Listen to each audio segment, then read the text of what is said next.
Bapa di dalam surga, pada saat ini kami ingin mendengarkan sabda-Mu. Namun sebelumnya dengan rendah hati kami memohon supaya Roh Kudus dapat membimbing kami, memberikan kami hikmat, memberikan kami pengertian. Jadikanlah hati dan pikiran kami tanah yang subur, agar ketika benih firman itu ditabur, maka benih itu boleh bertumbuh dan menghasilkan buah di dalam hidup kami. Bersabdalah kepada kami, Bapa di surga. Kau berkati setiap kami termasuk hamba-Mu dengan segala keterbatasannya. Pada saat ini kami siap untuk mendengarkan apa yang Engkau ingin katakan. Terima kasih Tuhan Yesus. Hanya di dalam nama-Mu kami berdoa dan memohon. Amin.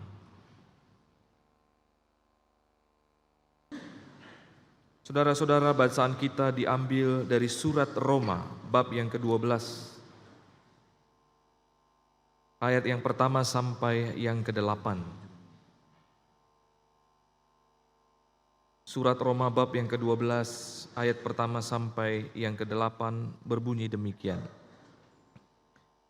Karena itu saudara-saudara, demi kemurahan Allah, aku menasehatkan kamu supaya kamu mempersembahkan tubuhmu sebagai persembahan yang hidup, yang kudus dan yang berkenan kepada Allah. Itu adalah ibadahmu yang sejati.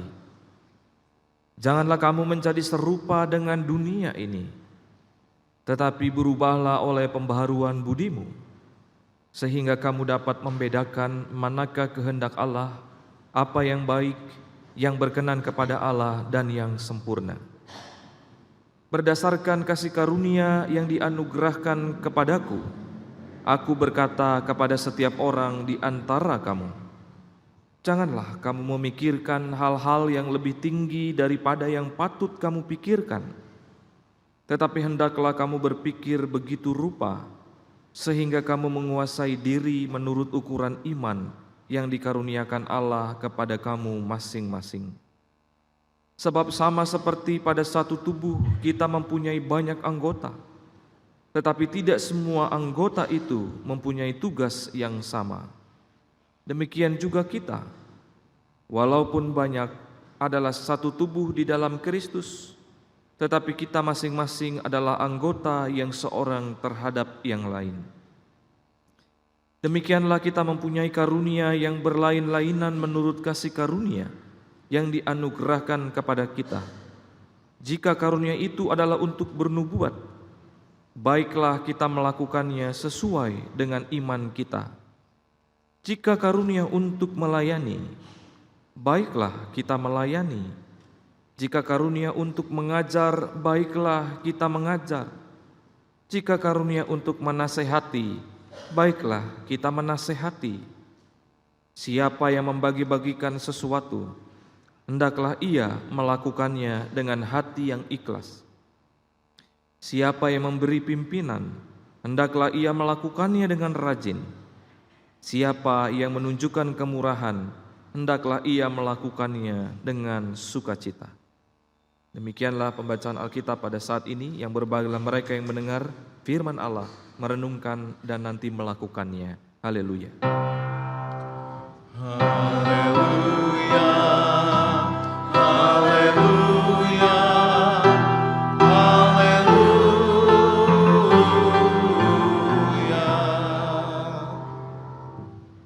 Selamat pagi saudara-saudara. Pagi. Shalom. Shalom. Saudara-saudara, sekarang udah berbeda dunianya dengan zaman dulu. Saya ingat sekali ketika anak-anak nggak pernah yang namanya berjumpa dengan alat yang begitu canggih, bisa membuka segala sesuatu melalui satu alat. Kalau zaman dulu boro-boro ada internet, yang ada apa saudara-saudara? Yang ada mie rebus campur kornet ya. Jadi nggak ada tuh yang namanya internet. Jadi saya kalau setiap pulang sekolah waktu anak-anak langsung keluar main ya sama teman-teman. Dan teman-teman saya juga multikultural. Ada yang orang Betawi, ada yang orang Ambon, ada orang Tionghoa ya. Semuanya multikultural. Dan seringkali di situ berantem satu sama lain. Dan itu ke bawah sampai SMA, berantem mulu kerjaannya saudara-saudara. Ikut tawuran. Dulu saya begitu, ya.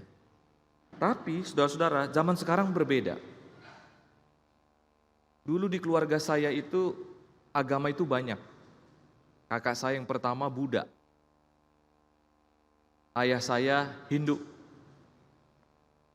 Saya dan adik saya bingung, kita agamanya mau yang mana nih? Tapi sering diajak sama tetangga untuk pergi ke gereja. Waktu pagi hari saya tanya sama ayah saya, waktu itu hari Minggu. Ayah saya masih Hindu nih. Diajakin kakak saya untuk pergi ke wihara. Ayo pergi ke wihara lah katanya. Tapi saya nggak mau. Saya tanya dulu sama bapak. Akhirnya saya tanya sama bapak saya, Pak, saya lebih baik pergi ke wihara atau pergi ke gereja? Bapak saya sambil tiduran gitu ya. Jawabnya apa? Duh, bapak bingung katanya. Bingung kenapa? Orang bapak juga mau ngajak kamu ke pura. Ini kan hari Minggu, saya bilang. Oh, ini hari Minggu ya katanya. Ya udah, kalau ini hari Minggu, kamu pergi ke gereja aja. Akhirnya saya pergi ke gereja, saudara-saudara. Sama tetangga saya. Ketika ke gereja, saya diperkenalkan karena ikut sekolah minggu. Malunya setengah mati, diperkenalkan untuk pertama kali maju. Salahnya guru ketika setelah perkenalan, minggu depan, Naya harus berdoa buat kami. Ini guru tahu saya baru pindah ke Kristen atau enggak nih, saya bilang. Baru pertama kali ke gereja. Besok-besok saya enggak ke gereja lagi, saudara-saudara. Jadi kalau ada guru sekolah minggu, ada anak baru, jangan dikasih tugas dulu. Biarin beradaptasi, gitu ya. Biarin terbiasa dulu, baru nanti boleh disuruh untuk melakukan sesuatu yang baru. Nah saudara-saudara, di dalam kehidupan lama-lama gitu ya, saya mencintai pribadi yang namanya Yesus ini. Karena saya melihatnya dalam diri ibu saya. Ternyata ibu saya itu adalah Kristen taat. Ya. Setiap hari ke gereja, setiap hari berdoa. Dari ibu saya itu, akhirnya iman kami semuanya berubah jadi Kristen. Ya. Kakak saya berubah lagi jadi Kristen. Ayah saya berubah menjadi Kristen karena ibu saya ini. Melihat teladannya, melihat kebaikannya, melihat apa yang dia buat, sehingga kami tertarik dengan pribadi yang bernama Yesus ini. Dan semakin mengenalnya, semakin kami sayang sama pribadi ini. Makanya adik saya sering diledek sama teman-temannya kalau main. Ngapain lu nyembah manusia? Mending manusianya hidup. Manusianya lagi digantung di salib. Jadi bangke pula. Ngapain disembah-sembah? Wah, adik saya cerita ke saya. Siapa yang ngomong begitu? Dia tuh katanya. Saya samperin tanpa basa-basi, saya pukul 2 kali. Kamu jangan menghina Tuhan saya. Kamu menghina adik saya boleh, saya bilang. Tapi kalau bicara sama Tuhan, gak boleh begitu. Wah, dia nangis ngadu ke mamanya. Mamanya datang ke rumah saya. Ya, lalu mama saya keluar. Akhirnya apa saudara-saudara? Malam-malam saya digeret sama mama saya. Kamu harus minta maaf. Loh, kan Tuhan kita diledek. Masa saya tinggal diam? Saya ini pembela Kristus, saya bilang. Oh, Kristus gak perlu dibela, kata mama saya. Justru Kristus yang belain kamu. Jadi harus bagaimana? Kamu minta maaf. Gak berani saya bilang. Nanti taunya bokapnya keluar dari rumah mukulin saya bilang. Gak mungkin, karena mama ikut. Akhirnya mama saya sama saya pergi ke rumah anak itu. Karena anak itu bibirnya udah jontor, ya, hidungnya juga udah berdarah. Ya, makanya waktu SMA paling sering saya diajak untuk ikut tawuran. Ya, ternyata perubahan hidup itu terjadi ketika SMA. Habis bertobat masuk sekolah pendeta, jadilah pendeta. Diajak ke rumahnya, saudara-saudara. Ketika diajak ke rumahnya, lalu ibu saya nggak boleh masuk ke rumah ibu itu. Ibu di luar aja, nggak pantas kita terima ibu. Dalam hati saya apa? Duh, ibu ini gue tarik juga jilbabnya. Dalam hati saya, gitu ya. Ibu gak pantas masuk rumah saya. Wah, dalam hati saya apa? Sudah membara nih. Tangan saya udah saya kepel, tapi ibu saya tahu. Udah tenang gitu. Ya gak apa-apa bu, kalau memang begitu. Tapi saya mewakili anak saya, minta maaf sama ibu. Maaf katanya. Kalau sudah mukul aja baru minta maaf. Lalu saya berkoar. Tapi anak ibu kan mulutnya sembarangan. Diam kamu, kata ibunya. Terus kata ibu saya, ya memang kalau misalkan pukulan itu datang gak mungkin kan kalau tidak ada pemicunya, kata ibu saya. Pesan saya, kata ibu saya ke ibu itu, coba didik anak ibu sedemikian rupa supaya menghargai orang lain, keyakinan orang lain. Terus ibu itu merasa malu, mukanya merah. Ya, sudahlah saya gak peduli, pergi sana, jangan lagi pernah berhubungan sama keluarga kami, katanya gitu. Oh ya gak apa-apa bu, katanya. Kalian kan orang-orang yang terbuang, katanya. Kalian kan gak layak untuk hidup di dunia. Digituin saudara. Ya. Besokannya lagi, tahu gak saudara? Saya tonjok lagi tuh anak. Karena memang ternyata gak berubah dia. Adik saya dipukul, gitu ya. Saya pukul lagi tuh anak. Cuman kali ini si anak itu gak ngadu ke ibunya. Saya bilang ke anaknya, kalau ngadu ke ibu kamu, pukulan ini lebih banyak daripada yang sekarang, saya bilang. Enggak. Udah habis itu selesai persoalan. Terus saya pesan sama adik saya, jangan sekali-sekali ngomong ke mama ya, saya bilang. Kalau ngomong habis nanti saya ini. Udah saya belain kamu gak bisa berantem sendiri, saya bilangin sama adik saya. Gak bisa, saya kan lebih kecil, belum tentu kamu kalah, saya bilang. Akhirnya saya ajarin berantem, saudara-saudara. Tapi waktu SMA, dia tuh anaknya baik banget adik saya. Jadi gak pernah yang namanya tawuran dan segala macam. Justru Tuhan milihnya orang yang suka tawuran. Ya, orang yang suka melukai hati perempuan karena pacaran putus gitu ya. Itu waktu SMA gitu ya saudara-saudara. Nah saudara-saudara, ternyata ketika di dalam kehidupan kita, seorang anak akan melihat sosok yang bisa menjadi teladan. Karena itu adalah role modelnya. Ya. Dan role model bagi saya dalam kehidupan adalah ibu saya ini. Dia adalah role model yang menurut saya terbaik ya di dalam dunia. Ya, role model sesungguhnya adalah ya Yesus Kristus itu sendiri. Tetapi ialah yang memberikan contoh dan pengaruh kepada kita semua supaya kita bisa mengenal Kristus lebih dalam. Supaya kita bisa memahami apa yang dirasakan Kristus. Supaya kita merasakan kehadiran Kristus. Supaya perjumpaan kita dengan Kristus itu bukan perjumpaan yang ada di kulitnya saja. Supaya perjumpaan itu bukan perjumpaan yang sementara, tetapi perjumpaan yang bisa dihayati dalam sepanjang kehidupan. Nah itulah yang didapat. Makanya sebelum mama saya meninggal ketika TBC tulang, dia titip pesan begini, kalau kamu mengasihi orang, jangan kamu melihat latar belakangnya. Jangan melihat apakah dia musuh kamu. Jangan melihat apakah, pokoknya ada batas-batas. Kalau kamu ingin mengasihi, ya mengasihi saja. Begitu juga ketika ingin memberi. Kalau kamu ingin memberi sesuatu, ketika dia kaya, kamu gak boleh berpikir dia kan sudah kaya, gak boleh.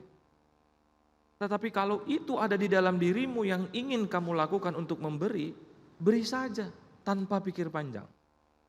Gitu ya saudara-saudara. Dan itu yang terjadi di dalam kehidupan saya.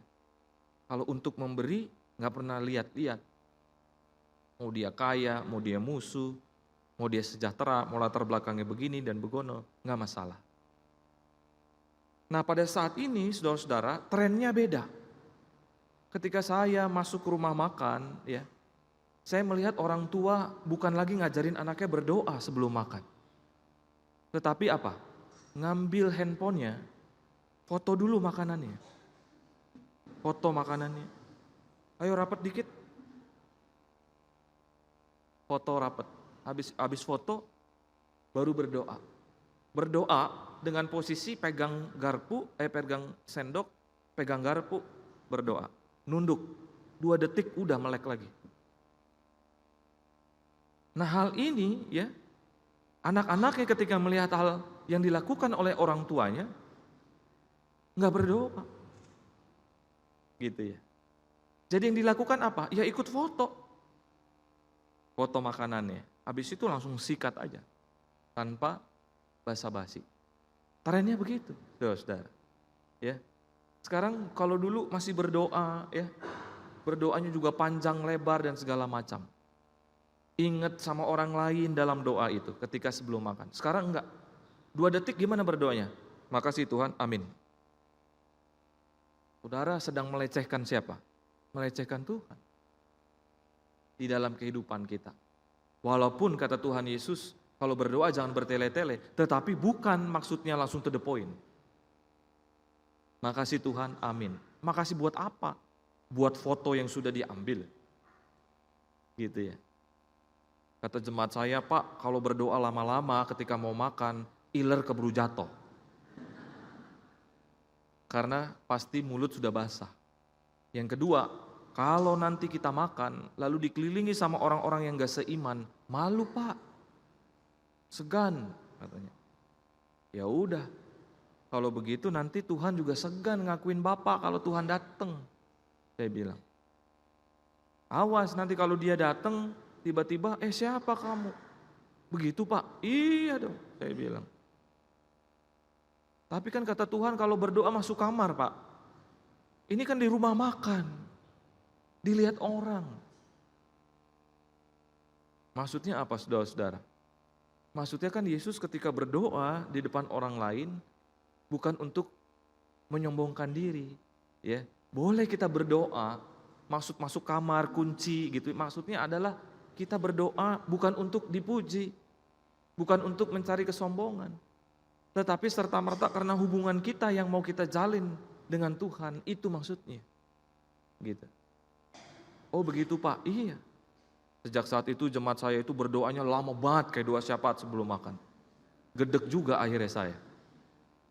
Kalau makan aja Pak, fokus berdoanya. Jangan kemana-mana, saya bilang. Habis saya ingat yang sakit, saya ingat ya yang kelaparan, saya ingat semuanya Pak. Ya nggak apa-apa sih, saya bilang. Kita aja nih, kalau berdoa nanti jangan ketawa tiba-tiba ada bunyi dari perut yang bergemuruh. Nah saudara-saudara ya, di dalam bacaan kita Roma bab yang ke-12 ayat 1 sampai yang ke-8. Ini kan ayat favorit ya.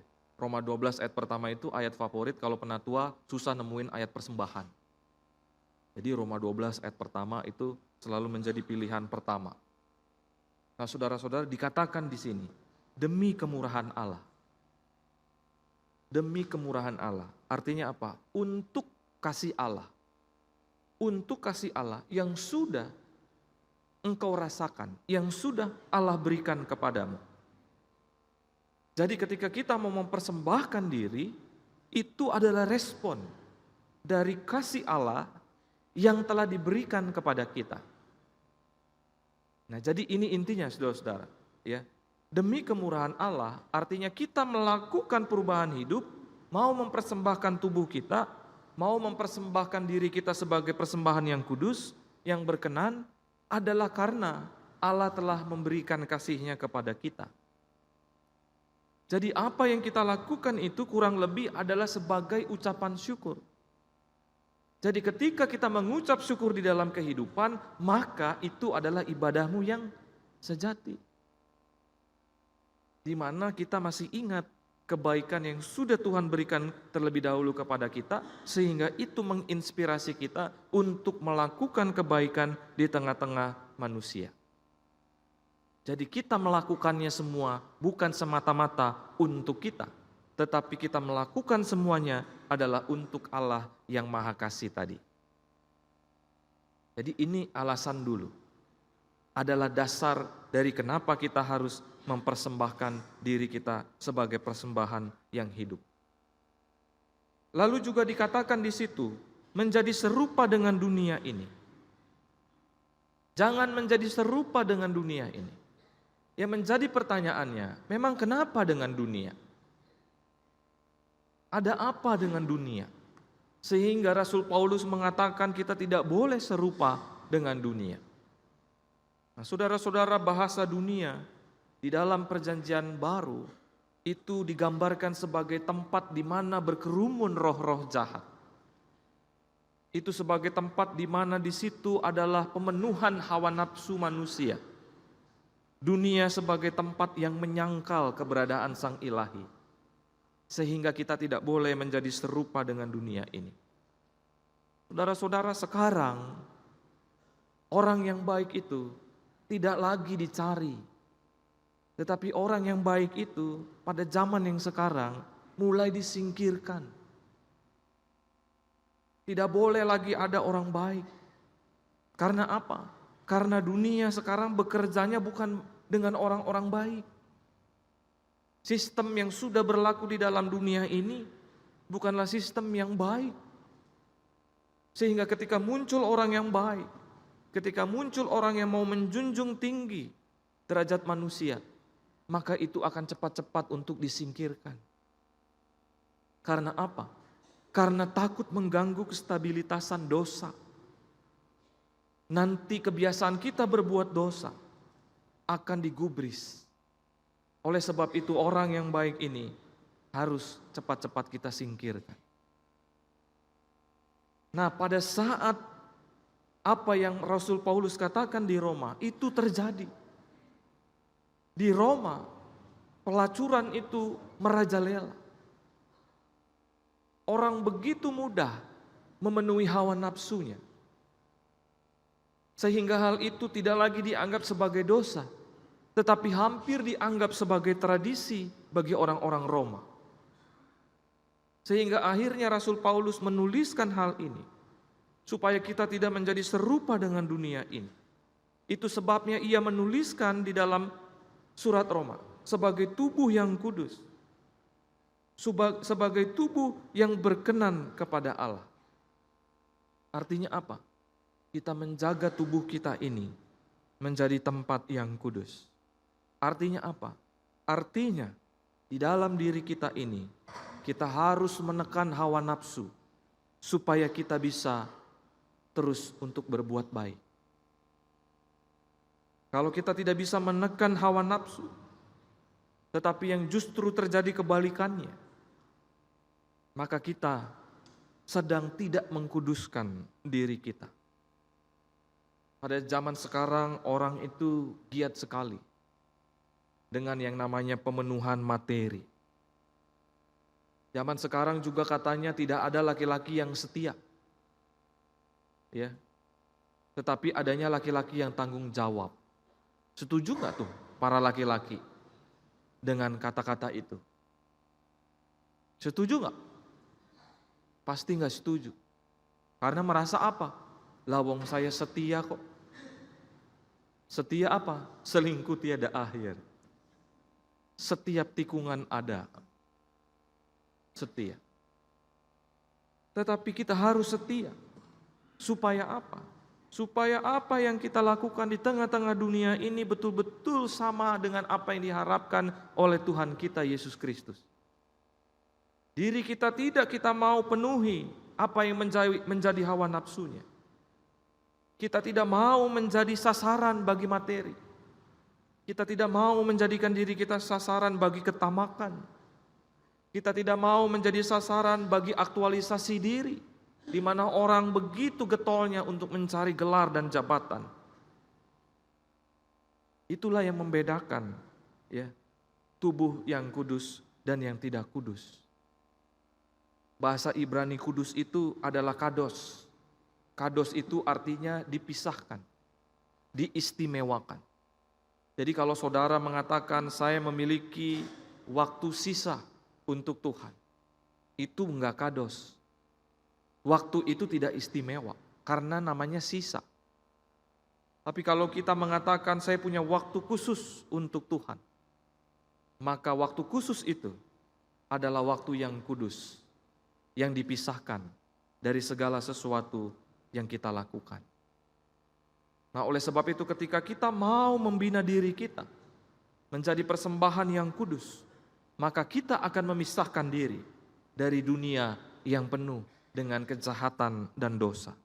Kita akan menjadi domba di tengah-tengah serigala yang siap mengaum. Kita akan menjadi garam di tengah-tengah dunia yang hambar. Kita akan menjadi terang di tengah-tengah dunia yang gelap. Lalu Rasul Paulus mengatakan, oleh sebab itu, ketika engkau ingin melakukan persembahan diri, engkau harus melakukan yang namanya pembaruan budi. Apa itu pembaruan budi? Pembaruan budi itu mencakup 3 hal, yaitu pembaruan lewat hati dan pikiran, yang kedua pembaruan lewat perkataan, yang ketiga adalah pembaruan lewat perbuatan, saudara-saudara. Jadi kalau lewat pikiran, lewat hati, itu berarti menyangkut iman. Nah, saudara-saudara, saya ketemu sama salah satu anak remaja GKI Cicurug, bukan GKI Cipadang. Dia ingin konsultasi dengan saya, karena ia menyaksikan salah satu tayangan di YouTube. Ini anak-anak makanya perlu kita jaga apa yang dia tonton. Tayangan di YouTube yang dalam tanda kutip menjelek-jelekan Kristen. Ya, saya tidak mau sebut profesor siapa itu, saudara pasti tahu. Nah, dalam tayangan itu, dia menjadi goyah, ditambah plus keluarganya broken home. Jadi dia bertambah goyah. Apa betul yang saya imani ini? Jangan-jangan iman saya salah. Jangan-jangan Yesus nih betul yang dikatakan sama profesor itu. Lalu ketika ketemu sama saya nggak mau berdiskusi tentang siapa Yesus. Karena saya tahu ini adalah hasil kekecewaan dirinya terhadap keluarganya yang nggak bisa jadi teladan. Lalu saya cuma bilang, apa hobimu? Saya cuma bilang, apa yang menjadi keluhan kamu? Kenapa kamu kecewa? Dan segala sesuatunya. Wah, akhirnya dia curhat dan segala macam. Intinya apa? Intinya dia tidak melihat ada sosok teladan yang memberikan teladan seperti Yesus di dalam hidupnya. Sehingga bagi dia orang tua gak becus. Kakak saya gak becus. Gitu ya. Dari kekecewaan dirinya itu ia mulai mempertanyakan imannya. Yang ingin ia salahkan siapa? Yesus ini gak becus membimbing orang tua saya. Mentoknya begitu, saudara-saudara. Ya. Lalu saya katakan, mengikuti Yesus, ya, kalau engkau menjadi Kristen, ya menjadi teladan, bukan orang-orang Kristen yang lain. Orang Kristen yang lain itu banyak yang rusak, terus terang. Orang Kristen yang lain itu tidak mau memahami banyak imannya kepada Yesus dengan baik. Kalau kamu ingin mencari teladan, jangan saya yang kamu jadikan teladan, saya bilang. Karena kamu nanti pasti kecewa. Karena saya juga adalah manusia yang lemah. Tetapi kamu harus mencari Yesus. Dialah teladan sejatinya. Jadi janganlah beriman kepada orang lain. Tetapi berimanlah kepada Yesus. Yang betul-betul bisa memberikan teladan kepadamu. Dari situ ia mulai berpikir. Ya, dia mulai merenung. Lalu hatinya mulai terbuka. Iya betul juga Pak.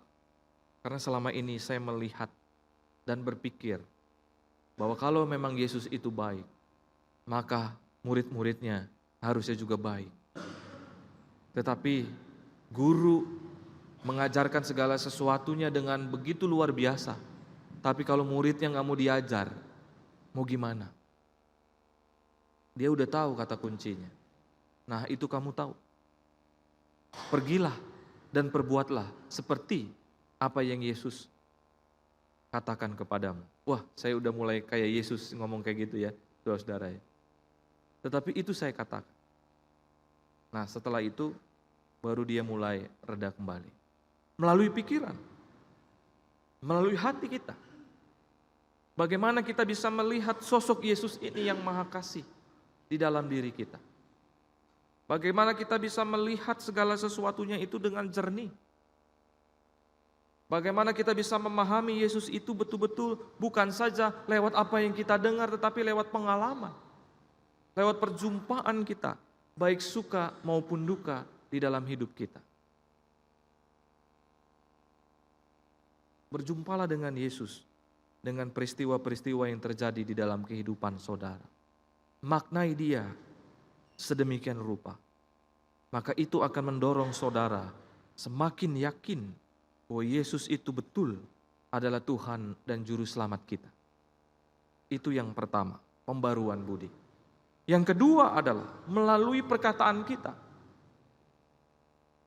Ada anak di Cibadak hilang, saudara, karena anak itu dalam tenggang waktu antara antara autis dan tidak. Dia ada di tengah-tengahnya. Dia pergi.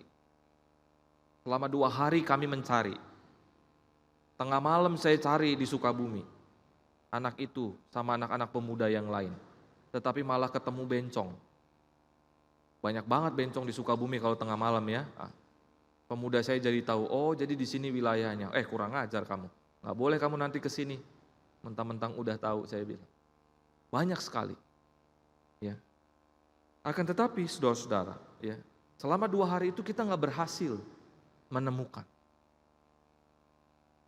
Tetapi pada satu kali, tanpa disengaja, ketika kami pergi ke McD, ada anak itu di situ, saudara-saudara. Ketemu. Lalu saya tanya, kamu lagi ngapain? Saya lagi mau ikut gambar, ada lomba gambar di McD katanya. Memang di rumah kamu gak bisa gambar? Gak bisa, karena gak pernah dibeliin sama orang tua. Tapi kamu udah ngomong kalau kamu mau. Terus kamu gak dibeliin? Enggak, yang dibeliin itu adik saya terus. Ya gak tahu, kayak mungkin saya gila, makanya gak dibeliin sama mama sama papa. Sampai ngomong gitu dia, saudara. Waduh, saya rangkul dia, enggak gitu, saya bilang. Ya, saya telepon orang tuanya. Ketika orang tuanya sampai, saya pikir apa? Kayak film apa? Finding Dory ya. Ketika Dory-nya ada di rumahnya, udah nyampe, tiba-tiba orang tuanya langsung peluk. Saya pikir gitu ya. Tapi enggak. Kamu ini jadi anak enggak tahu diri. Tahu enggak kami cari kamu itu selama 2 hari? Tahu enggak kamu katanya? Saya berdiri akhir. Kalau Bapak mau marahin saya aja. Jangan marahin dia dong. Saya bilang. Tahu enggak alasannya kenapa dia begini? Saya bilang. Ngomong yang baik gitu ya. Ngomong yang membangun. Ngomong tuh yang gak melukai. Ngomong tuh yang gak mendiskriminasi. Ngomong tuh yang gak menyindir. Ngomong tuh yang betul-betul bentuk kasihmu di dalam hati yang keluar dari mulut. Mau Bapak kehilangan anak ini terus? Mau anak ini mati? Ibu mau gak? Saya bilang. Wah, ibunya nangis. Diomelin pendeta. Jadi nangis, saudara. Ya, makanya jemaat saya takut kalau saya udah mulai keras nadanya. Karena apa? Dulu masa kecil itu waktu SMA tawuran keluar lagi. Masih mempengaruhi. Mau gak? Saya bilang. Enggak Pak, katanya gitu. Kalau begitu peluk anak ibu, minta maaf, karena menurut saya orang tua yang salah. Saya bilang. Akhirnya mereka minta maaf. Apa sih yang kamu mau? Saya mau ini, saya mau ini. Langsung dibeliin, langsung dibawa pulang ke rumah. Sejak saat itu gak hilang-hilang lagi tuh anak. Karena apa yang dia pengen, itu dipenuhi oleh orang tuanya. Karena apa? Karena dia diambang autis dan tidak. Gitu ya. Jadi ia perlu kasih untuk merasakan bahwa ada orang-orang yang mengasihi dia juga. Itu lewat perkataan. Di jemaat juga kayak begitu ya, saudara-saudara. Di jemaat juga ada orang yang ngomong, kalau benci sama satu orang, dia ngomong ke orang lain. Supaya orang lain itu juga ikut benci sama orang yang dibencinya. Mau buat komplotan. Ya. Dan ini yang akhirnya menjadi apa, saudara-saudara? Menjadi sebuah isu yang nantinya memecah jemaat. Hanya karena satu orang yang benci orang lain, mempengaruhi yang lain sehingga pecah. Gitu ya. Oleh karena itu kita diajarkan untuk berkata-kata yang baik. Ya. Di sini Paulus mengatakan ya, supaya kita berkata yang penuh nasihat. Supaya kita berkata yang penuh pengajaran. Jadi kalau ada perkataan yang mengajar, itu berarti perkataan kasih. Kalau ada perkataan yang mau menasehati, itu berarti perkataan kasih.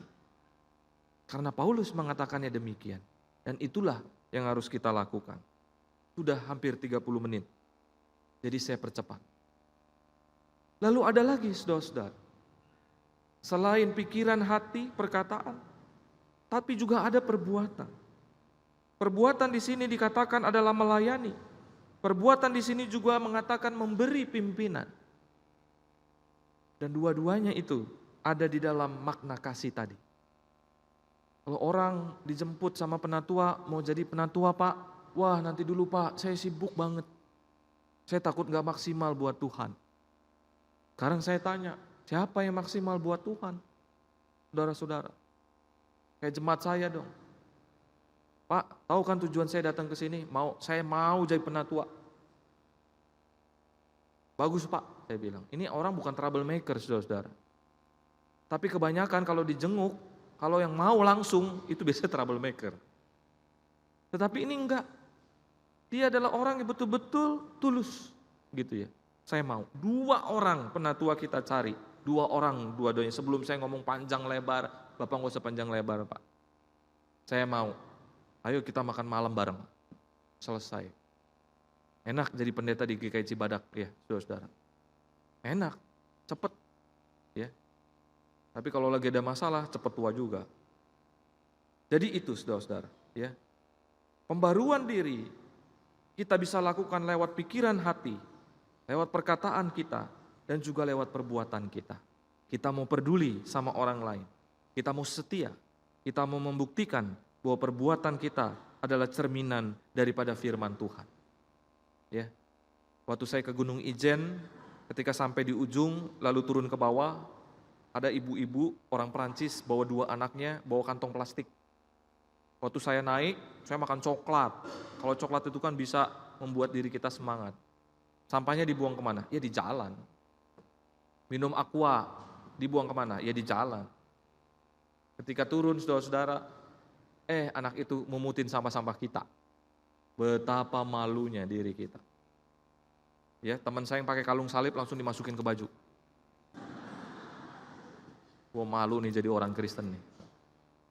Nyata ada orang Prancis lebih menyayangi negeri kita.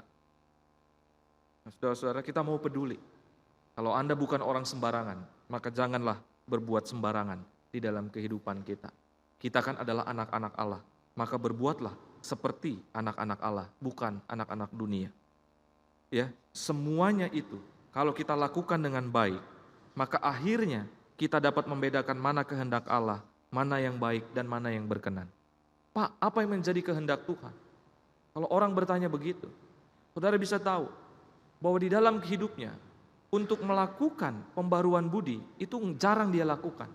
Sehingga ia tidak bisa menemukan kehendak Allah yang terjadi di dalam kehidupannya. Tetapi kalau orang itu sudah biasa melakukan pembaruan budi lewat pikiran, hati, perkataan, dan perbuatan, dan itu akhirnya menjadi pola kehidupannya, maka ia akan gampang mengatakan kehendak Tuhan yang ini.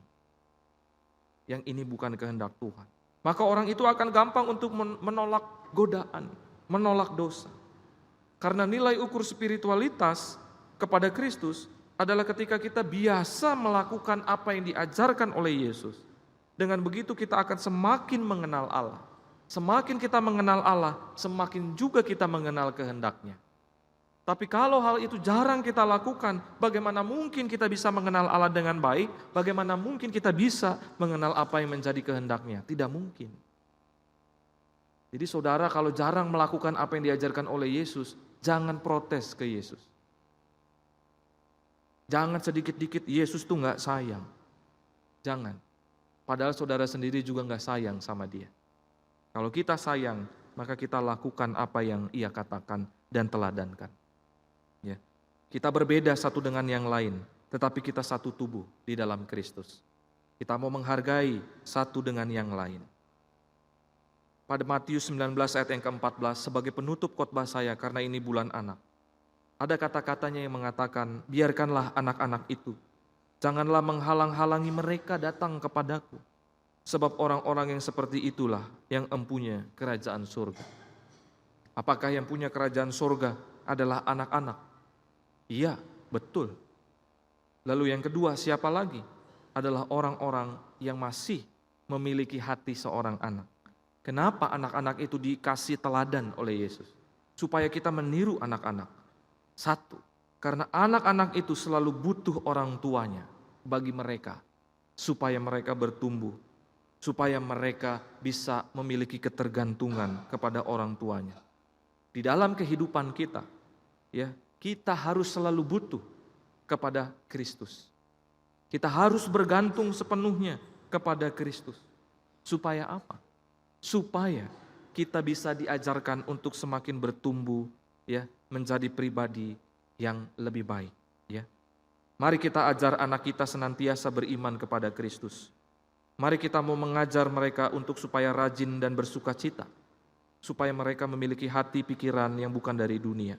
Mari kita mau mengajar anak kita untuk mengajar, menasehati dengan kasih kepada Kristus, agar perkataan mereka kepada temannya, kepada orang tua, kepada gurunya adalah cerminan dari kasihnya kepada Kristus. Mari kita mau mengajar anak kita untuk melayani. Kita mau mengajar anak kita untuk memberi. Mengajar anak kita untuk memimpin dirinya, supaya perbuatan mereka juga serupa dengan Kristus. Karena mempersembahkan diri adalah ketika kita mempersembahkan hati, adalah ketika kita mau mempersembahkan ucapan kita, adalah ketika kita mau mempersembahkan perbuatan kita dengan hidup kita seluruhnya untuk Tuhan. Karena semua yang kita lakukan, karena Tuhan Yesus telah melakukannya kepada kita terlebih dahulu. Tuhan Yesus memberkati kita.